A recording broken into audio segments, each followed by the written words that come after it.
Recording in progress.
We're waiting on the host to get started with audio.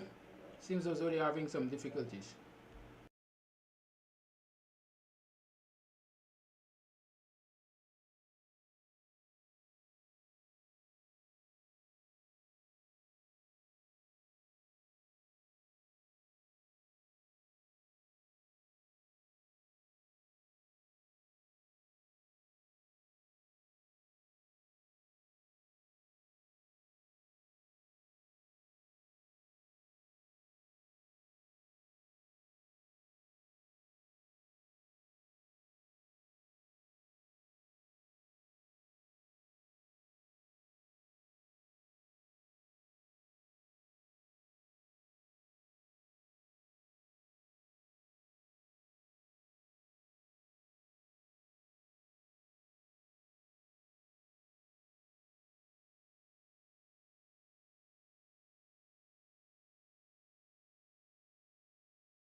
Epikateng pai Guyana tong pe, epikateng pai upa om rupogru.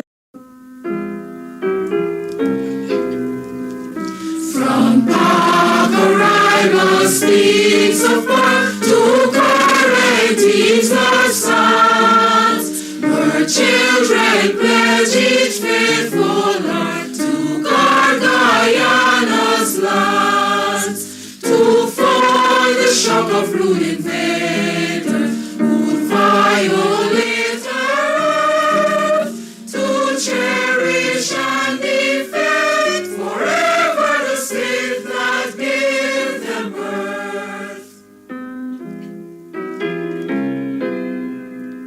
We'll forge a nation's mighty soul, construct a nation's fame.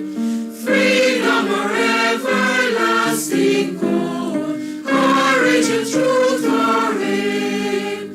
Unyielding in our quest for peace, like ancient heroes brave, to strive and never cease, with strength beyond the slave.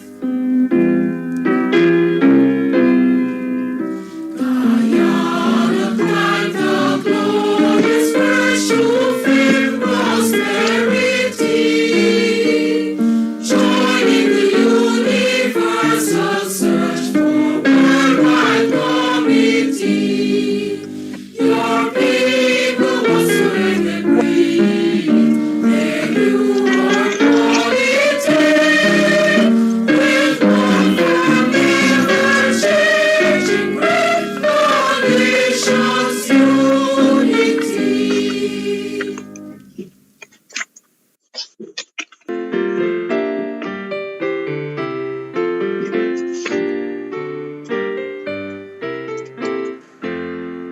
Marching towards the shining future, courage high, the past is gone.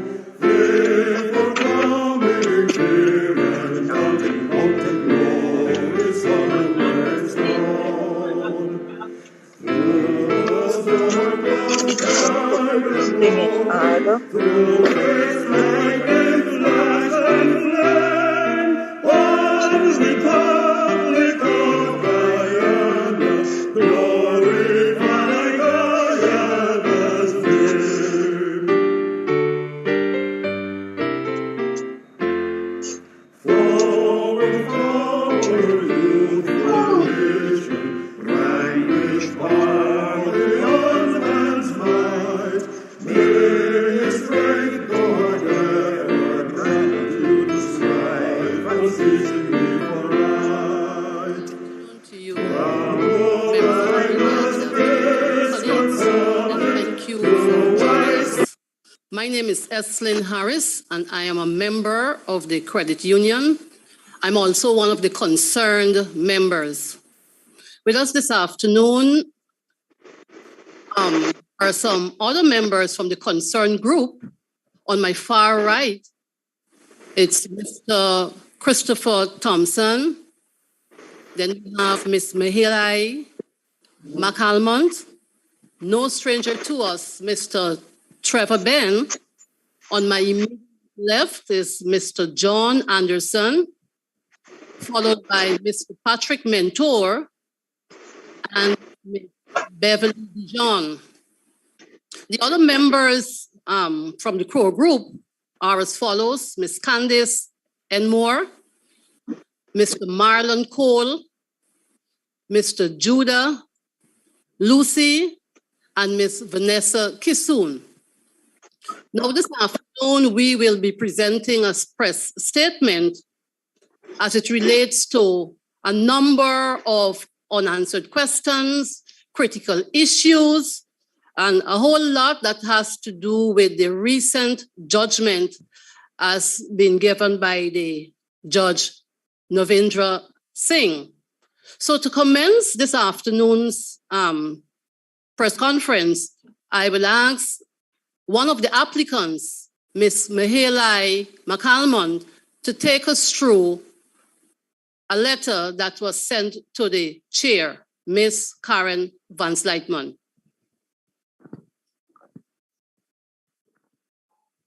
Thank you very much, Ms. Harris. And this letter, we must let you know, it's only on our third attempt today we were able to deliver that letter. We tried on Friday to no avail. We tried on Saturday. In fact, we gave it to Mr. Mentor to give it to the chairman or chairwoman in the meeting, and she refused it. So we were able to successfully deliver the letter today. And this letter is addressed to Ms. Karen Van Slytman Kerbin. Dear Madam Chair, arrangement for SGM of the Guyana Public Service Cooperative Credit Union pursuant to the court order in the matter Mahalai McCalmont et al. And GPSCCU et al. The matter at the caption refers via the court order dated September 30th, 2022. Honorable Justice Navendra Singh directed the society to hold a special general meeting on or before October 24th, 2022. The said court order was premised on a petition by the members of the society.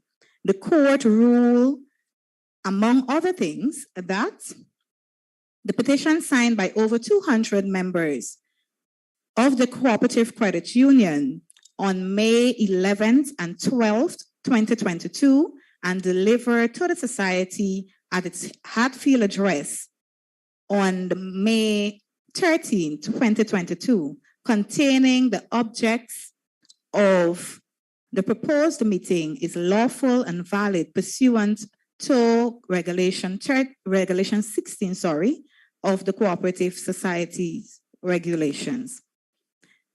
In substance, the above-mentioned petition and its content therein were lawful and valid. Therefore, the matter of the SGM in all circumstances must mirror the Society's 2021 AGM. That is, as follows. The notice of the SGM must be published in the newspaper of national circulation and must include the agenda of the meeting. The item of the agenda must mirror the agenda set forth in the above-mentioned members' petition. That was validated by the court order. The SGM must be held at the Hatfield Street office. There must be both in-person and virtual voting for the members to participate, and there must be polling stations established in each administrative regions across the country to facilitate in-person voting by members desirous of doing so. For the avoidance of doubt, a copy of the petition is enclosed for easy reference.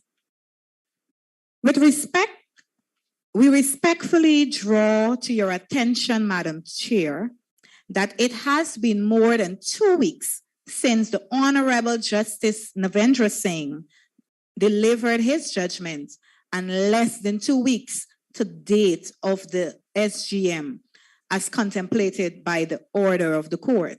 Therefore, we hereby request the following: details of the plans and arrangements being put in place in pursuance of the judge's order or ruling. Confirmation that the approval has been granted for the place determined as the venue for the SGM as petitioned by the members. That the service provider has been contacted and all arrangements are in place for the online participation of the members of the SGM on October 24th, 2022. The adequate provision has been made to ensure the maximum notice and information of all members. In this regard, as applicant in the instant court matter and as concerned members of the society, we would have approached Mr. Patrick Mentor in his capacity as vice chairman of the Society Committee of Management for information relative to the state of readiness of the societies pursuant to the court order. Mr. Mentor informed us that he has requested the very information from the CEO of the society, but was not furnished with any relevant information.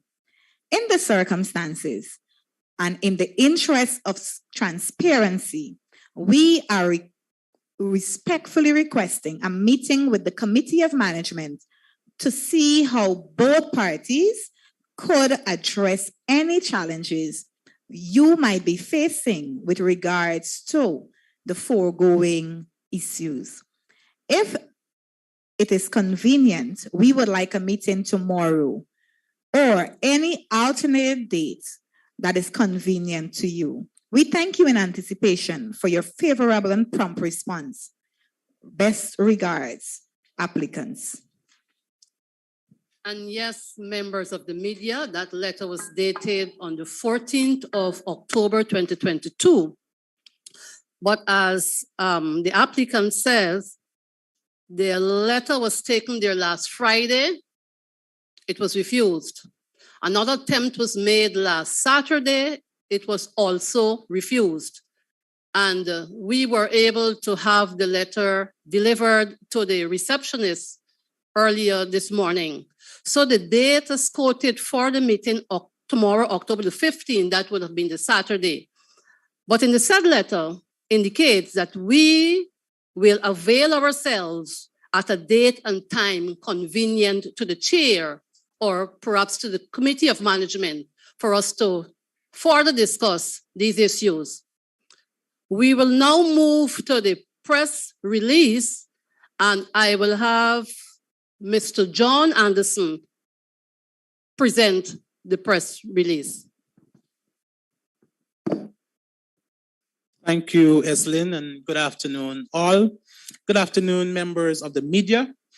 Thank you for giving us the opportunity to address you on this very important matter as it relates to issues surrounding the recent court order on the petition brought by members of the GPSCCU under Regulation 16 of the Cooperative Societies Act, Chapter 8801. 3 members of the GPSCCU approached the court in June, praying for the court to give effect to a petition brought by its members. In late September, Justice Navindra Singh granted the prayers of the members and ordered the GPSCCU to honor the members' petition. The petition is attached for your ease of reference.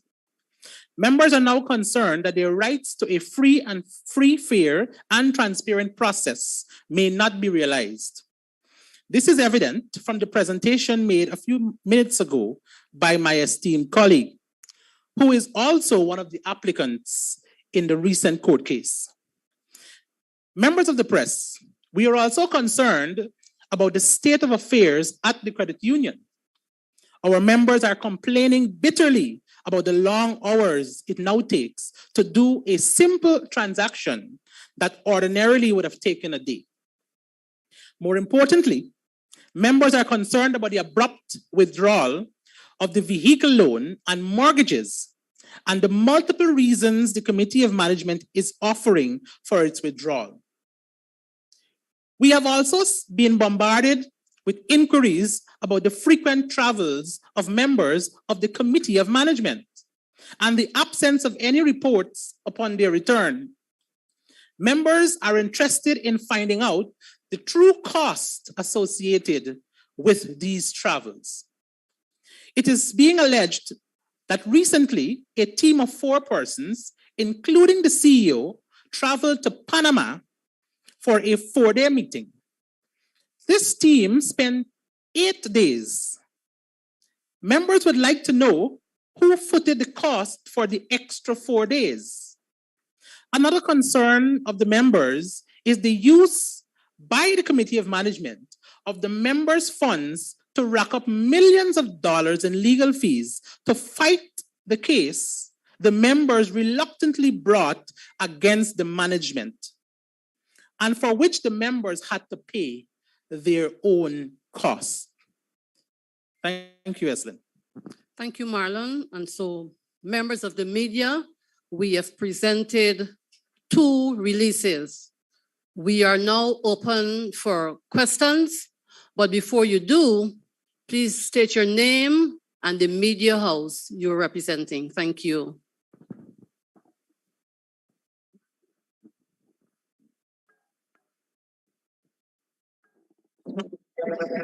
The name is Adam Harris. Can you hear me? Yes, you hear we me? can. Yes, thanks. Okay. We're hearing you. All right. I became a member of this credit union way back before some of the people there were born. My number is 2442. I think that's the number. Anyhow, first of all, what prompted the legal action to challenge the other committee outside of the fact that the concern that the perhaps interim management committee, for want of a better word, opted to withdraw the mortgage loan and the car loans? What else would have prompted the move to the court?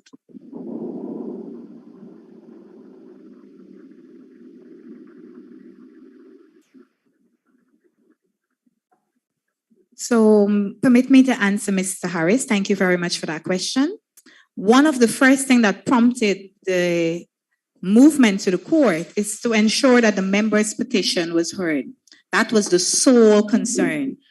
The petition was offered on the 13th to the management committee. Basically, nobody listened. Nobody took the time to go through the petition. Upon queries, nobody wanted to listen to us. So we decided the only other alternative we have was to take it to the court. And that was one of the main reasons, because no one wanted to listen.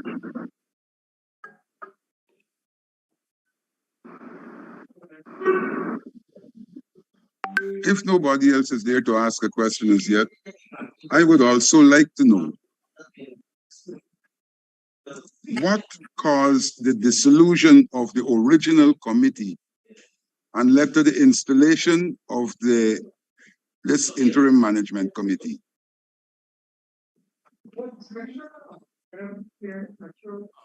Sorry, fair question. I think there is a misunderstanding.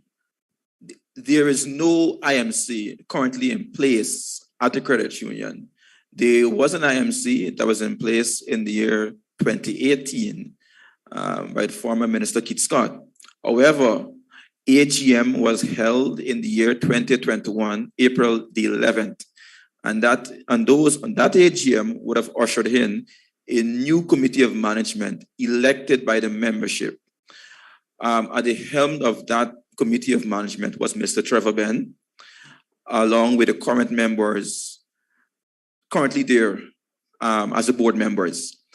However, in May of this year, the very committee of management would have passed what they consider a no confidence motion against Mr. Benn, and they according to their own rules, voted. What do you do? And from there, things move from bad to worse. There was a subsequent halting or stopping of the mortgages and car loans, and there were several other questionable decisions and undertaken by the current committee of management.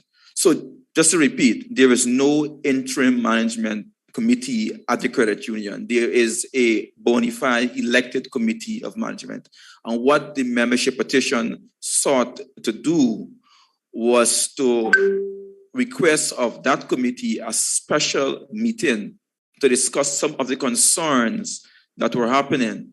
And the committee, in essence, and in reality, ignored that member's petition, ignored that request for a special meeting, and went on with business as usual. Henceforth, the very concerned members went to the court and got the court to sanction the special meeting, which should have been given by the committee at any rate. So the court merely enforced what was asked by the members in accordance with the rules and regulations and the act of the Co-op Society. I'm hopeful that that is the helpful answer to the question. Thank you.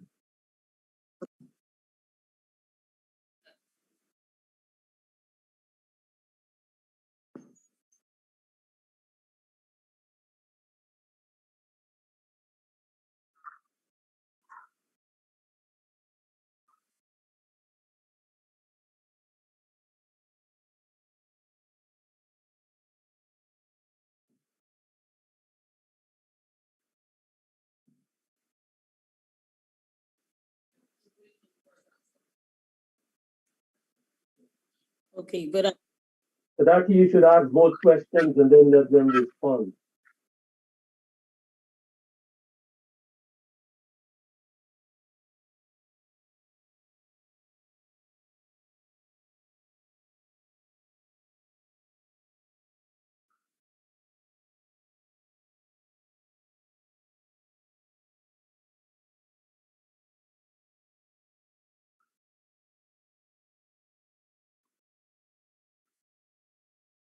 Hi, good afternoon, members of the media. I wish to answer the first question. I was the member who would have approached the credit union on the 14th to deliver the letter. I went to the security officer who was there. She called the CEO to say, Ms. Beverly DION is here to deliver a letter. And she said that presently she's in a meeting, and so she would not be able to come and collect any letter. That was it. Subsequently, after that, I would have waited until the meeting was over, and I went back, and they said to me that it is after work time, and we should return with the letter on Monday. Thank you. Okay, I am the person who made the second attempt. Patrick Mentor is my name. On Saturday, there was a special meeting called by the chair. And at that meeting, in the initial stages of the meeting, I sought to deliver the letter which came from the concerned members, the applicants, and the chair refused to accept the letter. I made another attempt this morning, and I was successful in that the letter was delivered. It was signed for with the expectation that it would be delivered upstairs, because I told the staff member to ensure that it goes upstairs. The second question, one moment, please. So to answer your second question, thank you very much, Mr. Amsterdam. We have been in communication with our lawyer. So we are advising that we will be going back to the court if this meeting is not held in suitable time.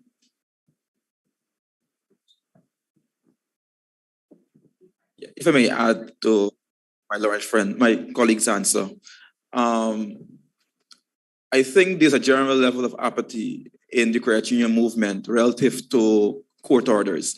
I rather suspect this may be the first of its kind within the credit union movement, where the court has sanctioned a special meeting, a special general meeting.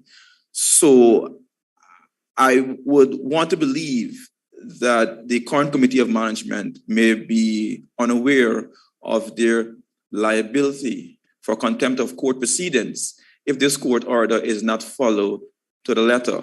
This is not your regular members' sanction meeting. This is a direct order of court, and it has to be complied with. And failure to adhere to a direct order of court will result in contempt of court proceedings being initiated against the current committee of management.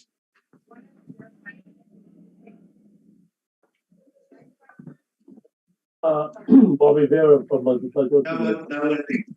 Light of him. Are you? Am I on?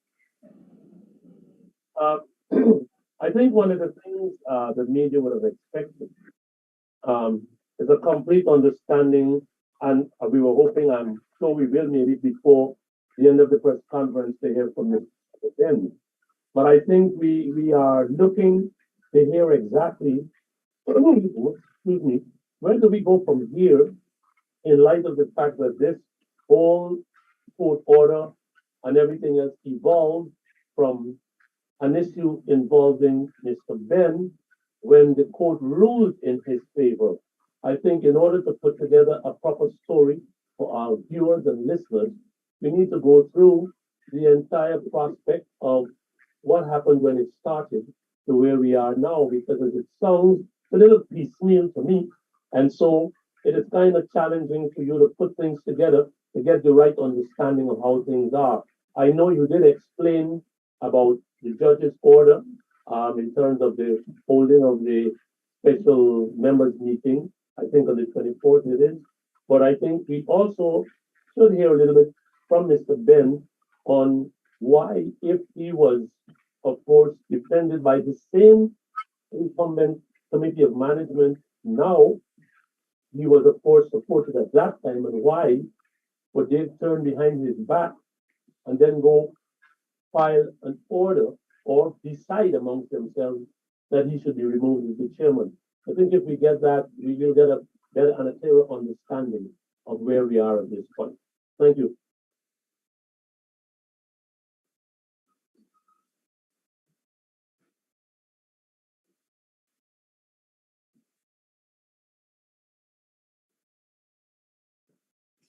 Thank you, Mr. Vera. I'm not sure I could speak to the rationale and the reason that the current committee of members did what they did, other than to refer to what they would have stated in the media and so forth as to the rationales and reasons. However, I can give you a synopsis of the events that led us here where we are currently today. And I could go as far back as 2018, when the then administration would have removed the then committee of management of the credit union for several breaches of the Co-op Act and several failings, such being that they failed to have hold AGM for in excess of 10 to 11 years. There was no AGM being held.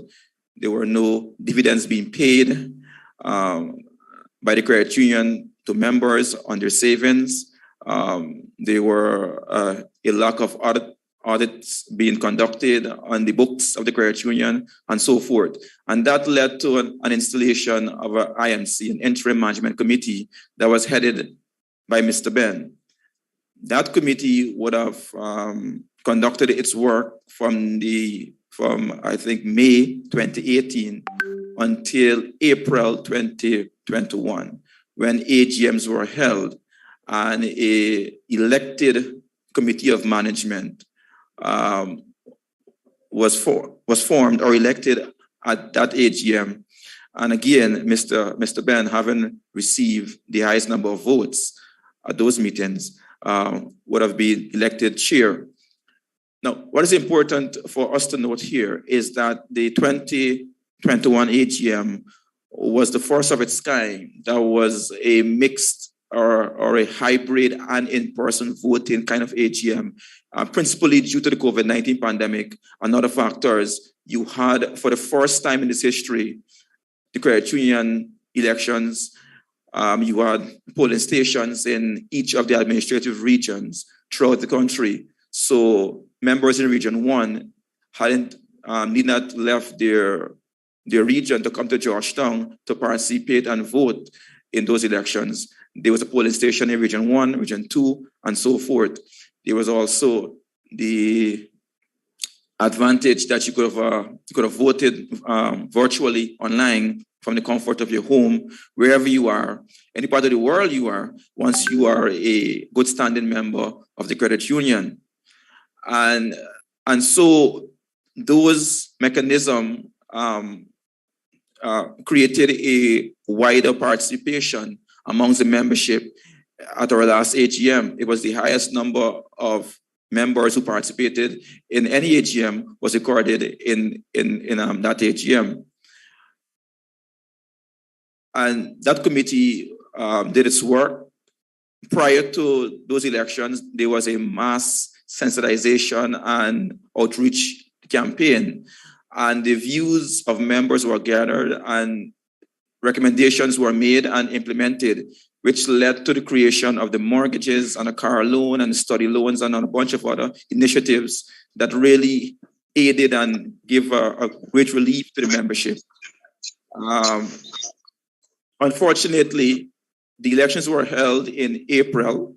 The new committee took its seat in May, but on June the 8th, the committee would have received a correspondence from the regulator of the Co-op Society, the CCDO, the Chief Cooperative Development Officer, which indicated that unless good cause is shown, she will instruct the committee to remove Mr. Benn from the chairmanship of the credit union. The basis for our letter, as was stated in the letter, was an amendment by the AML Act to the Co-ops Act that prohibits any person who is charged criminally from holding office or holding the chairmanship of a financial institution.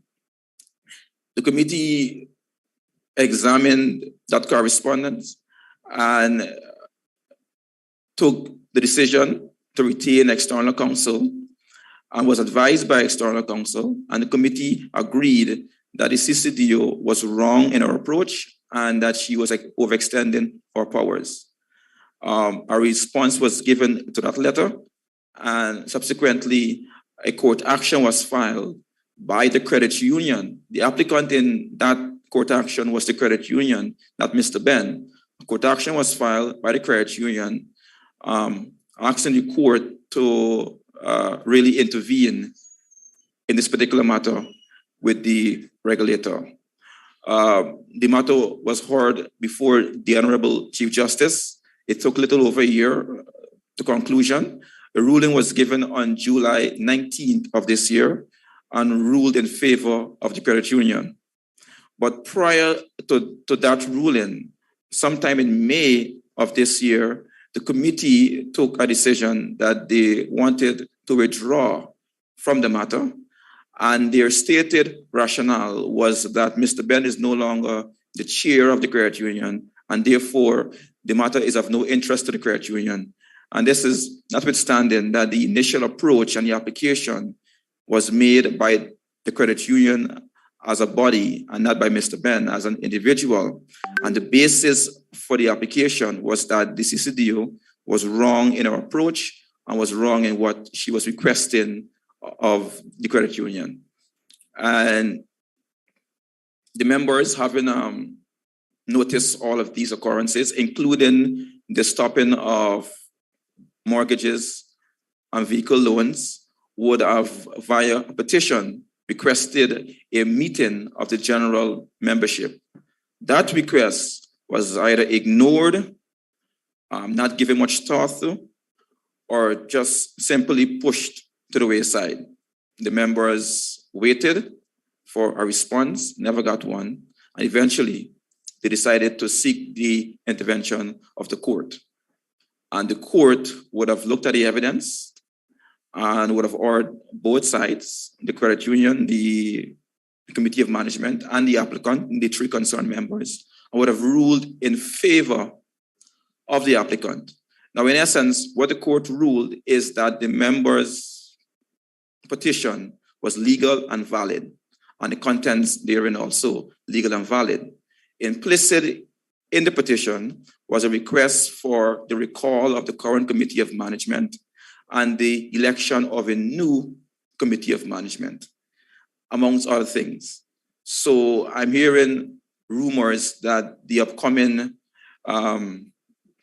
special meeting on the 24th of October is not a meeting where elections for office bearers will be held, but simply one to hear concerns of members. That's not true. and I would like to disabuse members of the credit union of that misinformation. The court order is clear and simple. The petition of the three concerned members is legal and valid, and implicit in that petition is a motion for the recall of the current committee and the election of a new committee of management. I hope that helps answer the question.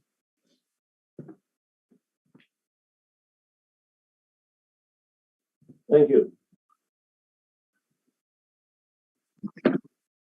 If I may ask, sir, two quick questions. One, who is controlling the finance of the credit union at this time? In short, who signs the checks and all of that? And the other question I want to ask is, since there will be elections, have you identified the polling places? And if so, when will you make them public? Thank you very much, Mr. Harris. The second question first. There has been no indication given to the members that about the locations of the polling stations. That is one. And basically, there is a longer response I'd like to give, but I'll pass the question, the first part of the question to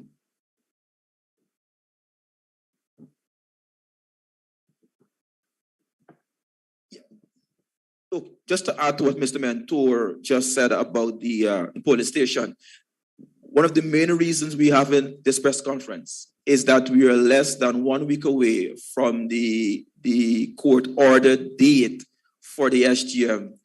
And we have not heard, we being concerned members, and Mr. Mentor himself being the vice chair, have not heard anything, any information about where these polling places will be. In addition, there has not been a nomination day. Now, you're having both in-person voting and virtual voting. So, therefore, there is need for you to create ballot paper, voting papers, ballots. And therefore, there must be nominations before the creation of those ballots. We have not even heard when there will be a nomination day. And time is not our friend at this stage at all. This is the 11th hour. We have not heard of a nomination day. We have not heard of any polling stations in any part of the country. So I think that there's a real, genuine concern as to whether or not the court order will be complied with.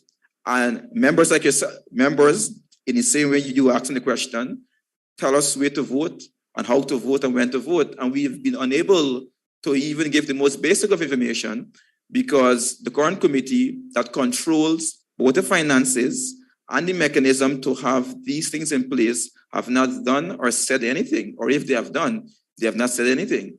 So we are without the requisite information that would aid anybody, any member of the credit union in exercising their franchise come October 24th.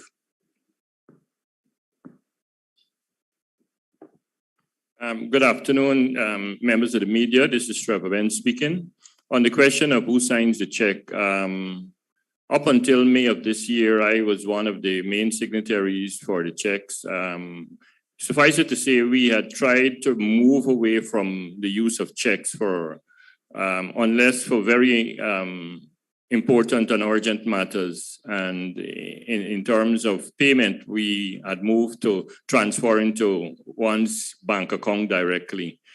We still need signatories for those. And but today, there are a new set of signatories since I was removed as chair. I believe the new chairperson is a signatory. The treasurer is one such signatory, and the secretary, I believe, are people who have authority to sign checks. Well, that being the case, two things. Mr. Thompson, Christopher Thompson, made a statement about no funding, no organization, nothing to do with ballot paper and all of that. And you only have a week.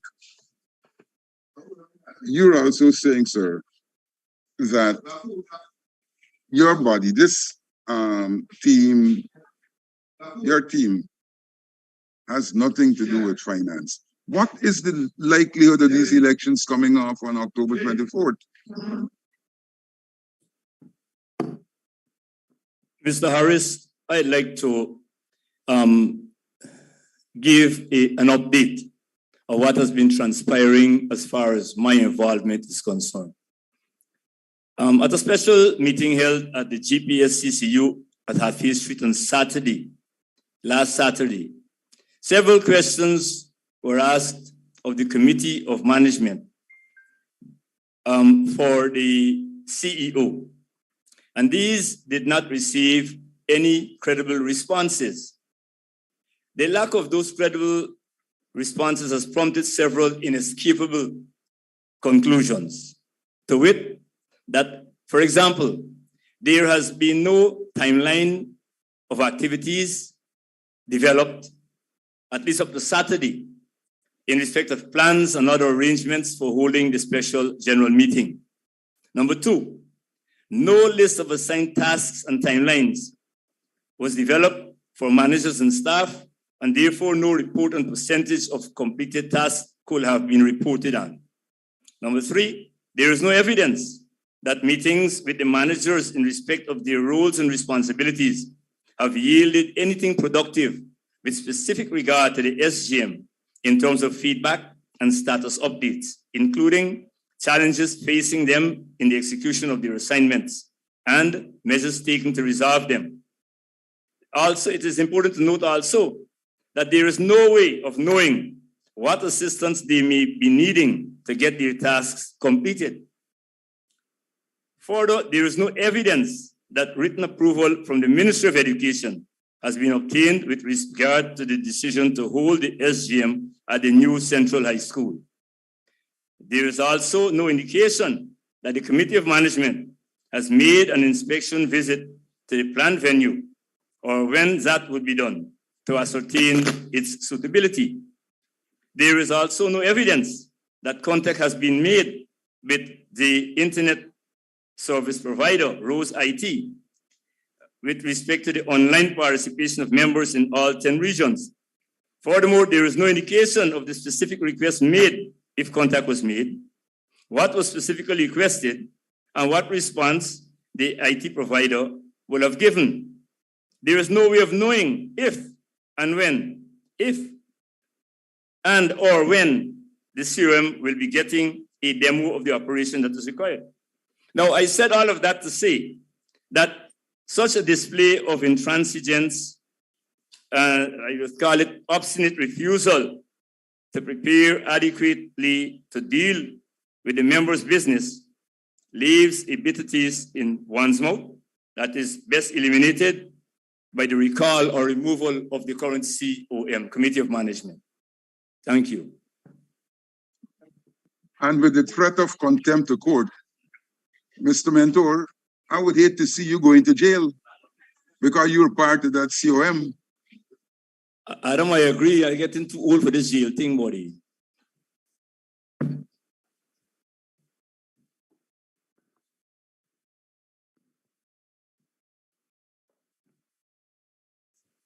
Bobby Vera here. I was wondering if we would have received a statement from Mr. Benn, since all that has been happening has been surrounding Mr. Benn and his activities and his removal from the committee and all of that. So I thought that at some point we would have received some sort of statement from Mr. Benn, since while plans are in train for the hosting or staging of this special meeting, as ordered by the court, and Mr. Benn is fielding a list of candidates for office within the Committee of Management. I'm sure my colleagues will be happy to hear from Mr. Benn. Thank you, sir. Thank you very much, Bobby.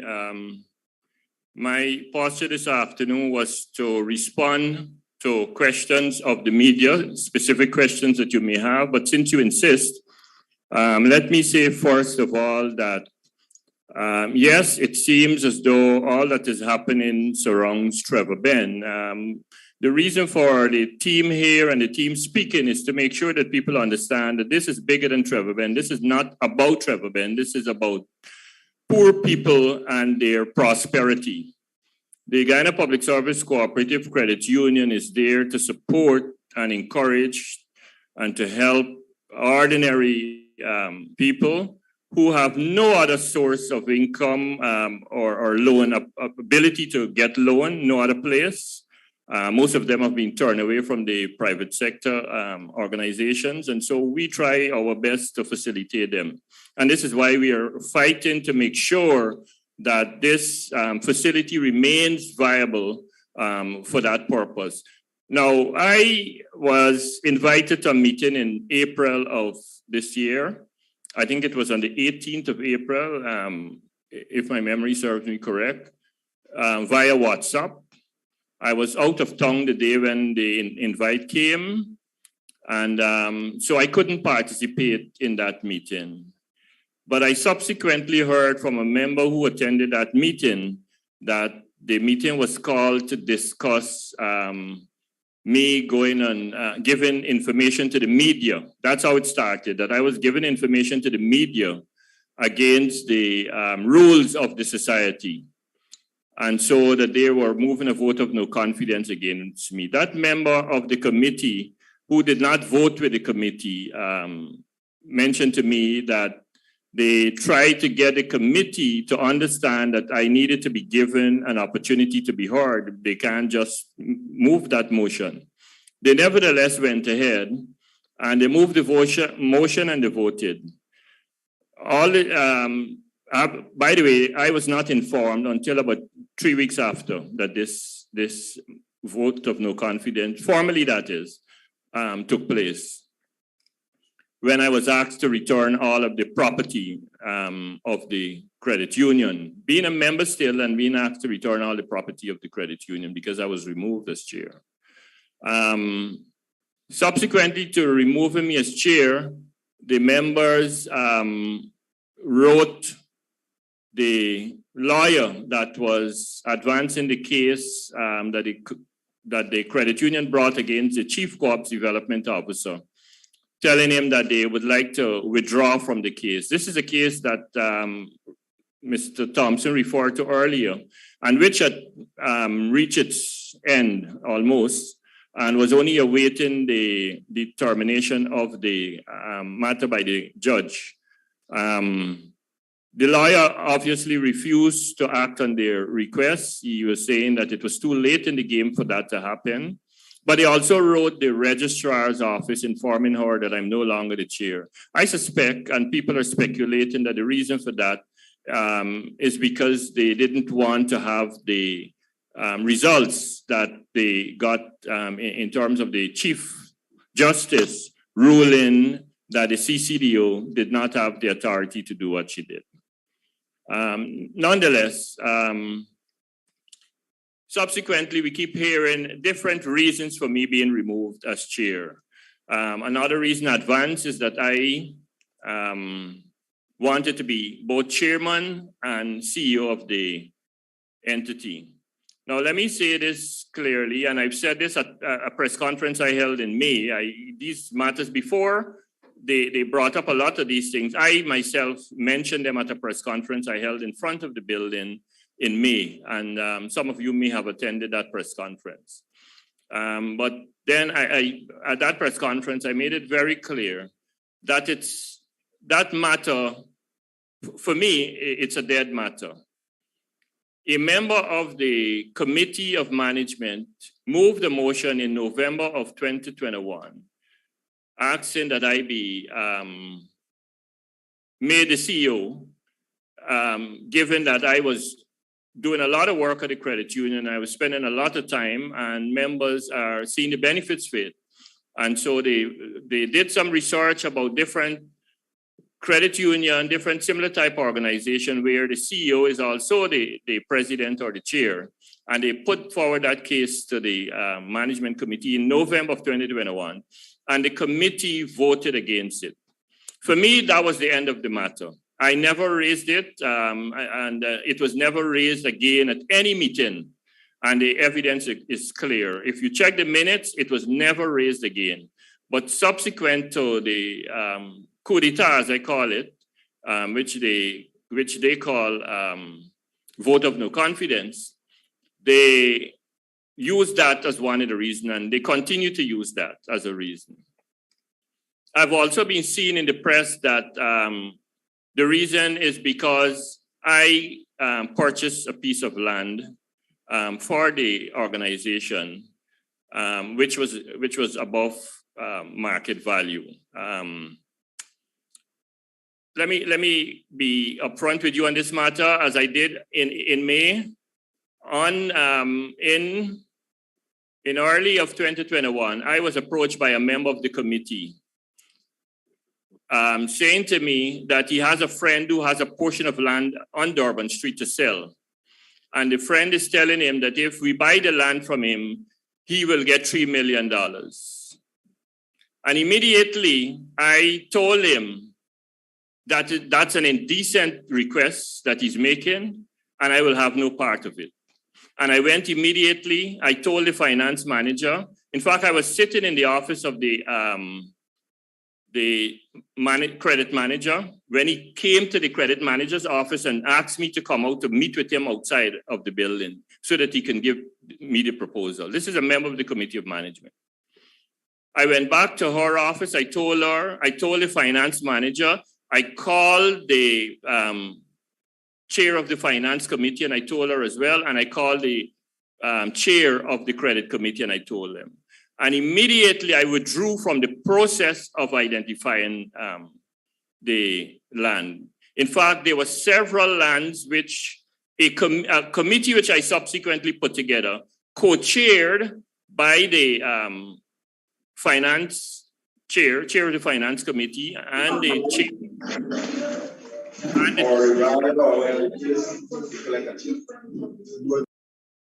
And the chair of the admin committee.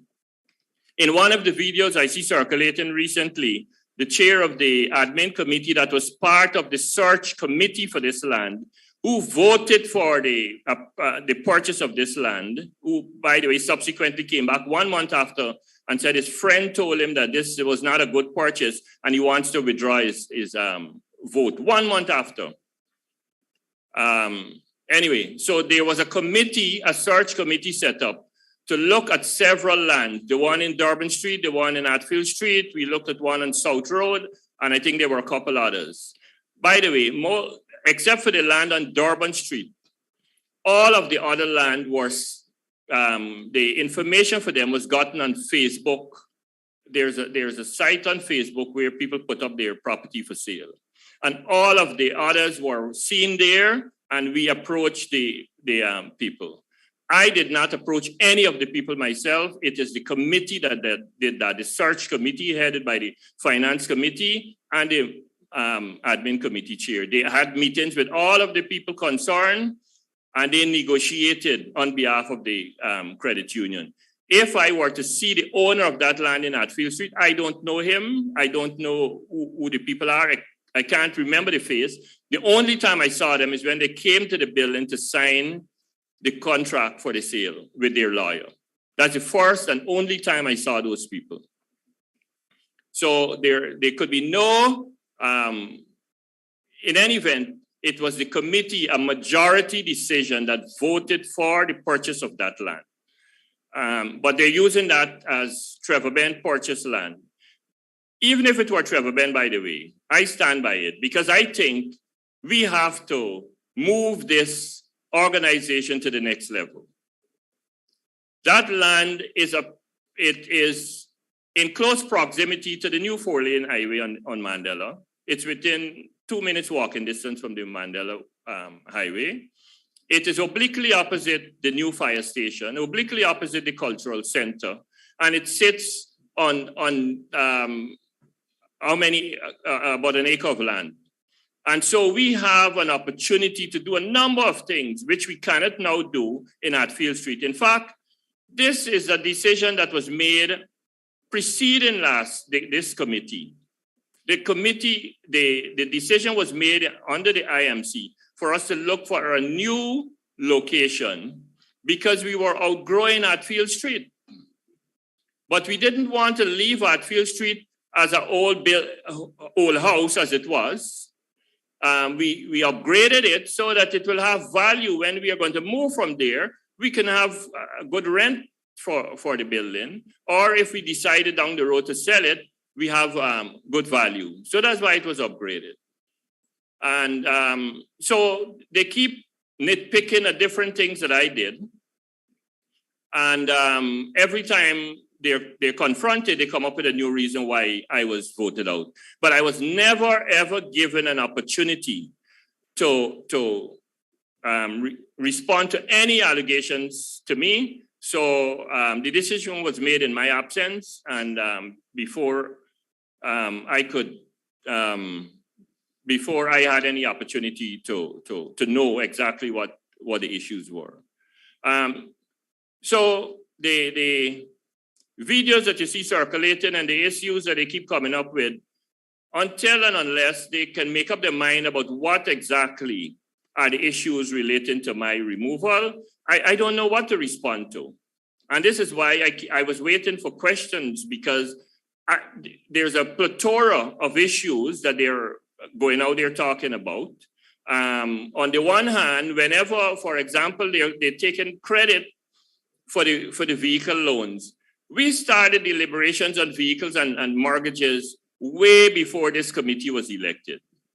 Way before. In fact, truth be told, one of the members of that committee, when he was coming on my slate, they begged me to come on my slate. Begged me to come on my slate to run the last time. And there are lots of people who know this. When they were coming on, they asked myself and Mr. Mentor not to talk about how the mortgages and car loan, because we want to get an advantage before we agreed for them to come on the slate. They asked us not to talk about the car loan and the mortgages or to implement it before the elections, because we're going to have a clear advantage. So this whole issue about them taking credit for the car loan, this thing was way before them. I've said it before that this committee is bereft of any kind of initiative. They came to meetings, and the thing that they are able to do most is to decide what food they want whenever we meet. That for sure. You can get them every meeting to be able to tell you the most expensive food that they want to eat. And now that they have the purse string, every opportunity to travel. One of the decisions we took early in the life of the IMC is that travel must be left to staff members as far as it's practical, but also to other non-committee members. For example, Karen Van Slytman, who is now the chairperson, and Mr. The teacher guy, Corwin Mars, both of them under my chairmanship, when they were not on the committee, was given an opportunity to travel. I could have traveled myself when they went, but I chose to let others who were not on the committee be able to, because we understood that at some point they would become members of that committee because they show interest. We want to give them exposure. So we send them abroad. And so I have never traveled. I've never used the money of the credit union to travel. You know, and the same for Mr. Mentor. Most of the members of the committee back then did not travel. We allowed the staff members, we sent staff to a number of meetings across the globe. And we decided that they must be the priority because they are going to be there permanently, and they are the ones who deserve to get the exposure and the experience so that they can bring it back for the benefit of the organization. Members of the media, I think that the issues out there relating to me is smoke screen. The current committee cannot come up with a single policy decision. Every time they are given an opportunity to speak, I am at the center of it. Trevor Benn this, Trevor Benn that, Trevor Benn whatever. But they cannot show you one iota of policy that they implemented in the last couple of months, or that they brought to the committee during my time. Let them tell you which of those items that we implemented that came from them. None of it. So I am still unable to make it clear about the reason for my removal. I recall I think it was around June of this year, one of the members of the committee who sits on the National Council, National Co-op Union, came to me with another member of the National Co-op Union saying that they were sent by senior members of the administration with a proposal from some group in Colombia wanting to work with the credit union on a number of things. And one of them was to assist us in building our new building. There was an understanding at the Ministry of Labor that this building would have been built, and the minister was high in praise of us doing that. So this person who sits on the committee came with this people asking me, and I had in the meeting 2 staff members. I never meet people, anybody who know me wherever I work, I don't meet people alone. I always have someone sitting with me. And so I had 2 members of staff sitting with me when they came for that meeting. And I told them, put what you're telling me in writing. This Columbia group, I don't know them. I've never heard of them. I don't know what their capabilities are. Please put it in writing. We never heard back from them. So I'm saying that there are a number of reasons why they may have made the decision they made. Another thing, I was overseas in December of last year, and they voted not to have annual general meeting for 3 years, something to that effect. And when I came back, I told them that's an illegal decision. I will not be implementing it because the act, the constitution which we are governed by, says that there must be elections, annual general meetings. Once the audits are completed, we need to have annual general meeting. They decided to vote. And they took me to the minister complaining that I's a one-man this and I's a one-man that. I said, Minister, if you want the annual general meeting to put off, because the argument they were making is that it was too expensive. I said, if you want to go to the members and tell them you're putting it off because it's too expensive, feel free. But also, make sure when it's being done that the constitution, that the parliament changes whatever laws got to be changed. Because until that time, I ain't signing off on it. I told the minister this and I told the members this at several meetings. So they were not having their way. They were not having their way. Another thing is that members came to us on a regular basis. My husband dead, my father sick, my daughter get cancer, this, that, they want money. At some point, we had to stop. I said, this is the members' money. This is not how we're going to use it. And so I believe all of those things come together, cause the current members to have an aversion for me as chair because they weren't having their way. You know, I can't see it any other way. And I was trying, I have been, and I continue to. If you notice, I've been placing ads out there. I'm staying away from ads that are personal in nature. What we are seeing, however, is that a lot of the posters that we put up, they're marking them up and saying all kinds of nasty things on them. They don't even have the creativity to come up with a flyer that is a little different so that people have a choice of flyers. All they do is criticize me and destroy my flyers.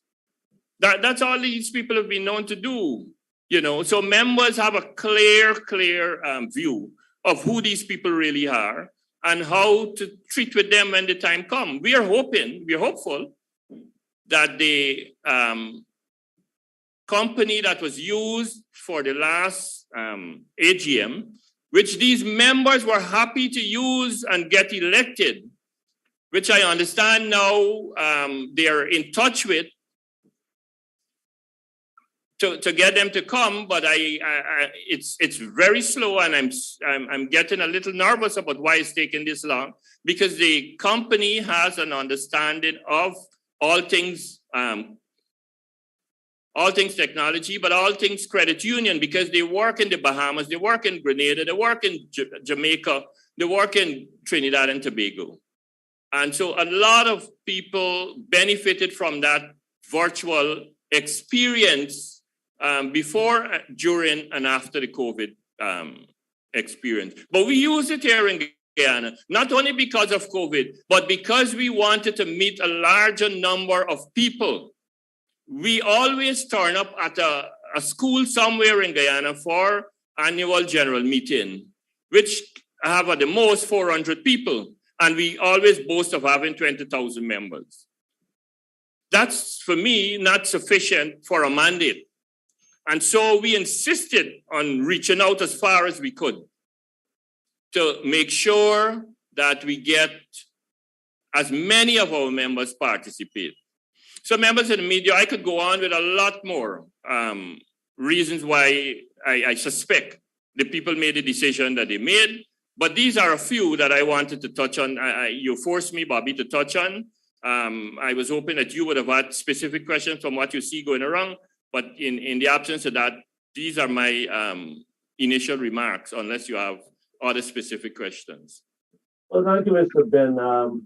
It wasn't my intention to force you, actually, but I'm sure now that you've made your statement, members of the media have gathered in a more concrete manner what has been happening, and we're much more clearer now.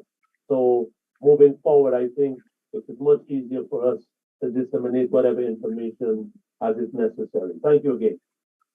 Thank you, Mr. Vera. Bobby, before you go, I just need to clarify something that Mr. Ben spoke of. When he spoke about members, the father sick, the child got cancer, the dog dead, what? He was speaking about committee of management members, not the general membership. Just a clarification. The current committee of management. I just want to make a statement, Dr. John Anderson here. There is a paradox at play. Here we see the current committee of management on the social space saying that they care for the members. And this is a mantra that they have been repeating often. Now, as a member, I have never sat on the committee of management, but I am a concerned member. And I think I represent the interests of the common concerned member. If an election is to be held and preparation for said election have not been put in place, what message are you sending the wider membership as it relates to the respect that you accord them? And that's a question that I'm sure a lot of our members are asking. Apart from that, you want to backtrack a bit to ask the question, how did we get here? Why did it take a court order to force the committee of management after 5 months to have a special general meeting as requested by the membership by way of their petition, which is in accordance with the rules of the credit union? What message are you sending the membership? And now we see this move where no information is being given to the membership. And as it were, the committee of management or some members on the committee of management seem to be running away from the members that they claim that they care for and that they claim that they love.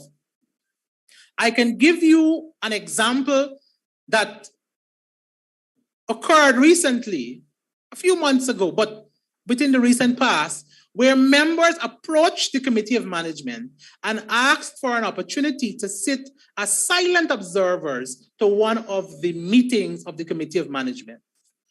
And among many things that occurred on that day, there's video evidence of same.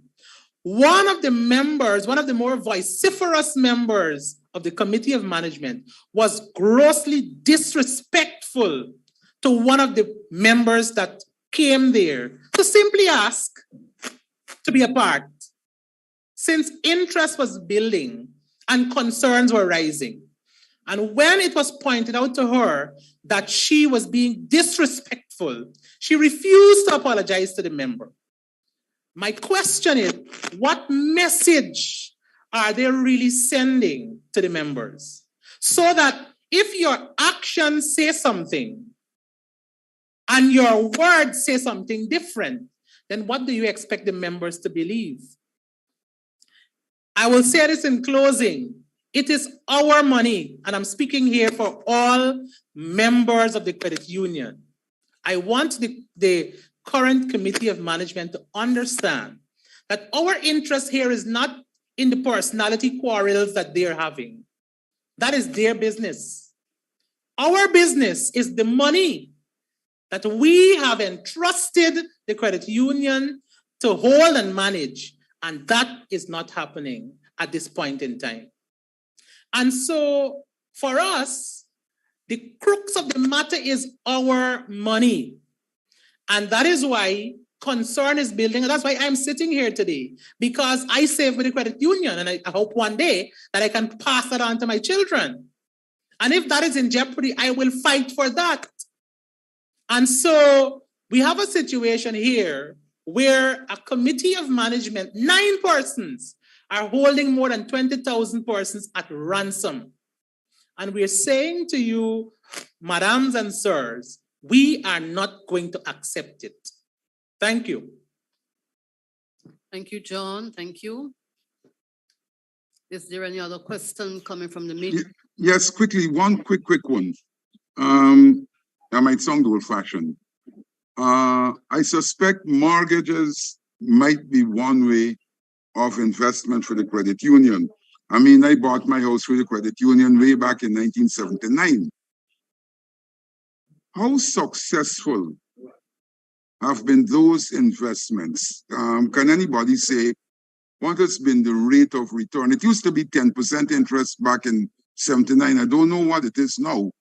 But how successful have those mortgages been, and has there been any default during your tenure? Adam, I want to start by saying that the Guyana Public Service Credit Union Limited has one of the lowest default rates of any financial institution in this country. The lowest. The poorest of the poor save with us and borrow, and we have the lowest delinquency rate. That's the first thing I want to say. Secondly, we do have delinquency, by the way, but it's stretched over a long period, and we deal with that whenever it comes up. We have a very active delinquent unit, which was beefed up during my time to deal with delinquency, to be able to call people and alert them in advance when we see things happening, et cetera, et cetera. So we are proud of our accomplishment when it comes to delinquency. Secondly, in the first, I think 7 to 9 months of the launch of the mortgages and vehicle loan, we issued out in excess of $1 billion. And unaudited numbers is showing that we made in excess of $100 million in interest from those unaudited, based on the feedback that I gotten from the financial people. So there is no issue of viability of the products, the new products. We have been encouraging our members to make sure that they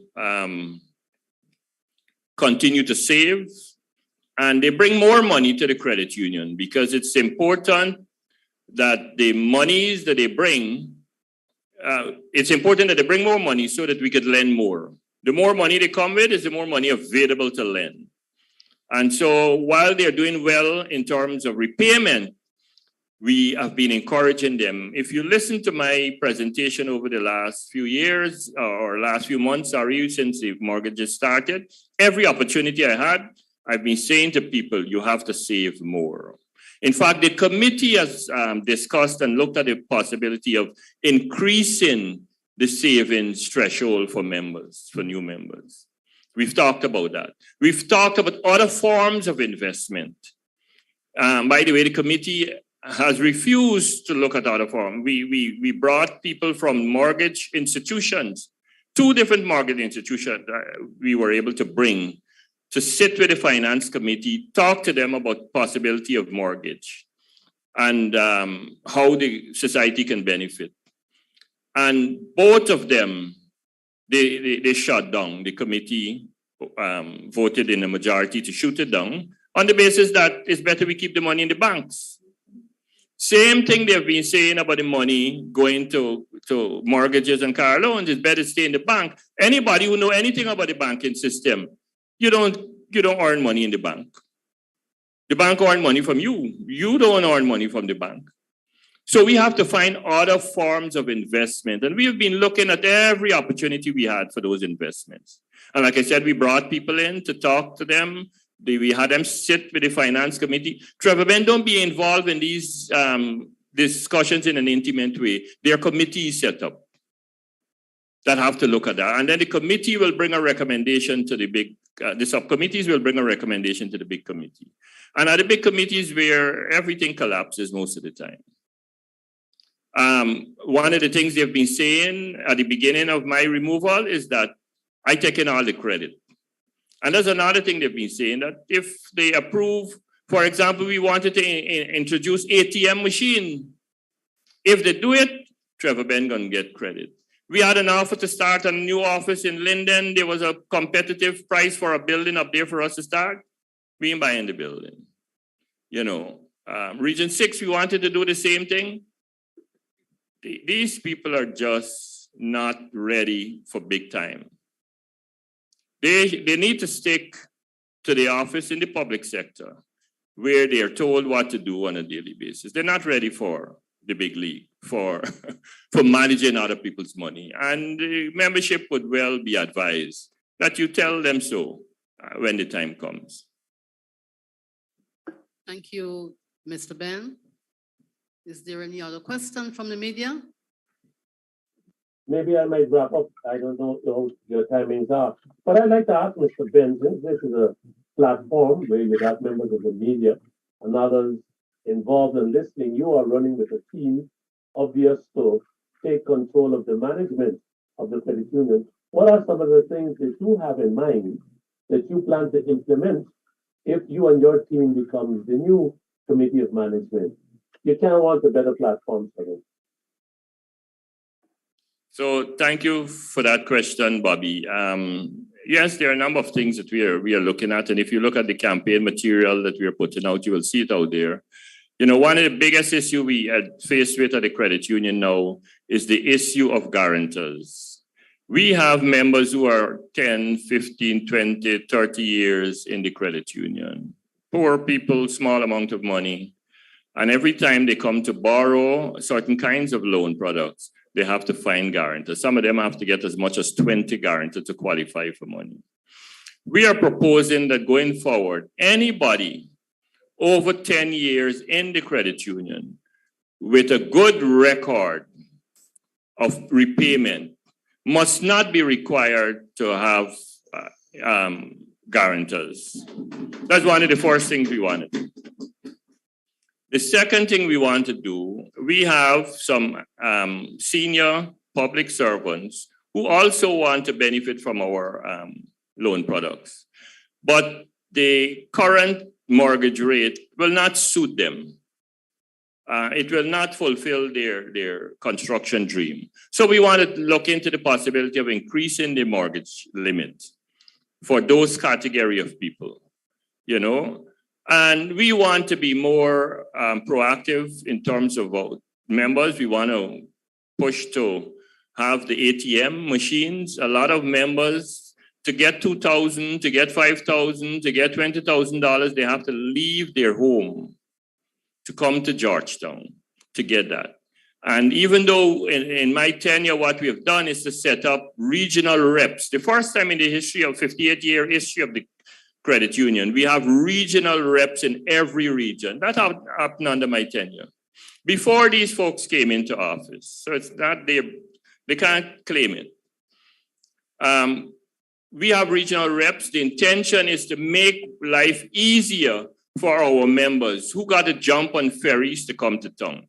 So now we have a rep, even though it's not full-time in all the regions. They have access to a printer, to a scanner, and a cell phone, I think, in some cases, that they can communicate with the office. They can scan documents up there, send it to Georgetown, have the documents processed, and they come down at intervals to claim whatever the request is for the member. So the member no longer have to leave Region 1, Region 9, and so on to come and get monies from the thing. So we're going to continue that. We want, for example, in the big regions, Region 10, Region 6, to establish mini offices for the time being, so that everything can be processed in the region. They don't need to come to Georgetown. I believe that the credit union has the potential of rivaling some banks in this country. In fact, we were offered a location in Linden opposite a particular bank. And I was so eager to have that location because I wanted to show the bank how to do business. That process fell through, and I'm not boasting and bragging. We have come a long way in the last 4 years. And members, we don't want to go back to where we were. I've seen recently an article about comparing to what we're doing to Globe Trust and all of that. My response is, we are a responsible group of managers here. If you see the names that we have and their combined experience, we're not going to let that happen. But also, as I said before, we have a very low delinquency rate. We want to make sure that our members have access to the facility 24/7. And we want to ensure that there's a facility where when they come, they don't have to leave for any other service. They can get all the services that they require at that location. And now, of course, we're going to continue to provide our staff with state-of-the-art training opportunities. We're going to provide our staff with competitive salaries. By the way, for the first time in 25 years, we had a collective labor agreement signed with the CCW. We had a labor union managing this credit union for many years. People used to mix up the two. And that labor union refused to sign a collective labor agreement for the staff. It happened for the first time in 2018 and again in 2021. So the staff now have competitive salaries. They have no reason to not to do the work. They have competitive salaries, they have good work environment, and we are hopeful that we're able to do better than that in the not too distant future when we have the new head office. I will stop here for now. There are other issues we're talking about, but I'd like to give an opportunity for it to be deliberated with the members of the team before we talk more about it. Thank you, Mr. Benn. Members of the media, colleagues, we're now at the end of the press conference. Thank you, media, for being here with us. Colleagues, thank you for being here with us, and do enjoy the rest of the day. Thank you.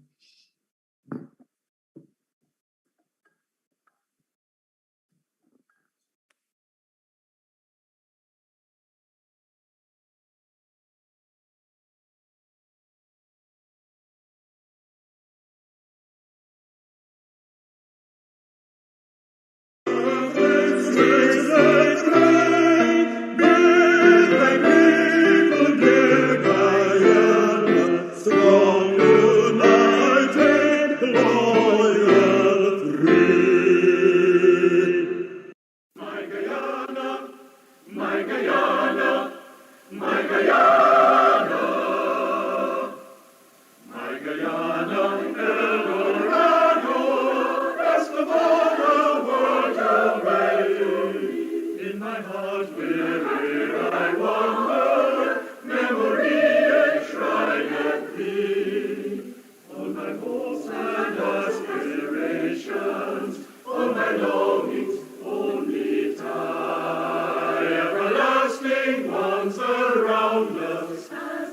Vijay.